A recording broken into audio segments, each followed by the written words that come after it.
Okay, let's look at this question. A river flows from point A to point B. Two boats, a fast boat and a slow boat, complete the to and fro journey from point A to point B.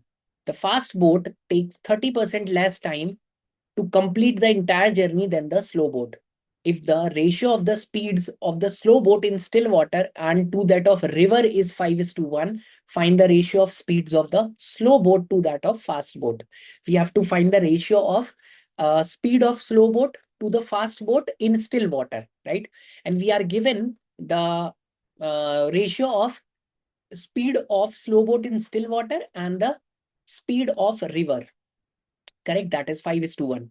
If the speed, if I assume the speed of slow boat to be 5 units, can you see I have three options in which the speed or the ratio of speeds of these boats, slow and fast, are like 5:7, 5:6, and 5:8. So it makes sense to assume the speed of or the speed in still water, right? Speed of slow boat speed of slow boat in still water to be 5 units, right?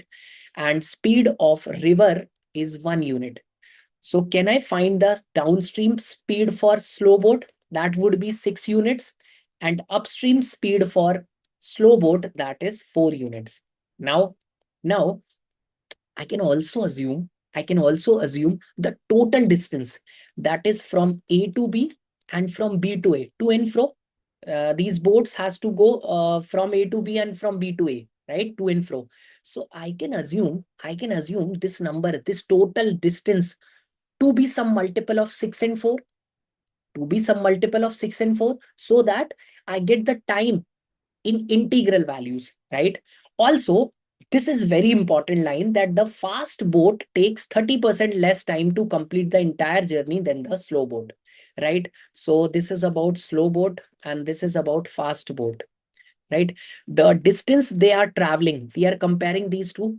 Distance they are traveling is from AB to BA, right? So that would be, let's say I'm assuming this distance to be D. So it has to be D for both of them. Now the the ratio of time for these boats would be, fast boat take 30% less time. So if slow boat takes 10 unit of time, then fast boat takes 7 units of time. Correct? Now, can you see, I can assume this total distance. Let's say, to be 48. Or let's say, if I'm going from AB and B to A, so I'm assuming it to be 2D. Right? So I am also assuming that D is equal to, lat D is equal to 24 units. Correct? So can you see time downstream?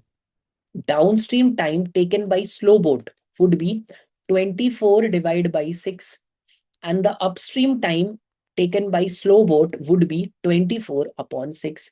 And can you see this is 4 unit and this is, sorry, okay, so this was 4, this is 6 unit and this is 4 unit.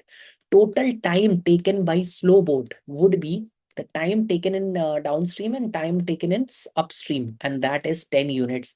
And can you see this time is also 10 units, which means our fast boat need to have a total time as 7 units. Now let's check the options, right? If the speed of fast boat is 7 units, if the speed of fast boat in still water is 7 units, can I find the speed, downstream speed of faster boat? It should be 7 plus 1, that is 8. And upstream speed of faster boat, that should be 7 minus 1, and that is 6. And if I find the time taken by faster boat in downstream, that would be 24 by 8. And the time taken by faster boat upstream would be 24 by 6. And yes, these can cancel out 24 pretty easily. 3 times and 4 times. So the total time required by faster boat would be 7 units. Also, yes, this makes sense. So correct answer has to be option B, right? So for, sorry, not option B. Sorry, I made a mistake. This is not option B, but option A. the correct answer has to be option A, that the ratio of speeds of slow boat and fast boat has to be 5:7, right? So, and just summarizing this whole question, first of all, it makes sense because the speed of slow boat in still water is given as 5 units.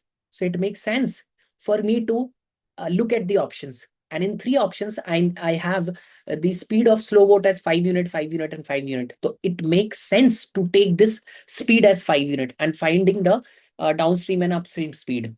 I can, this is the manipulation part, right? So I've manipulated this distance to get the total time in integral values, right? So I've taken the multiple of 6 and 4, that is 24, right?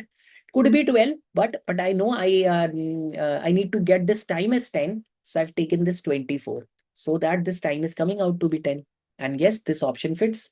So this is the correct answer. And this saves a lot of time.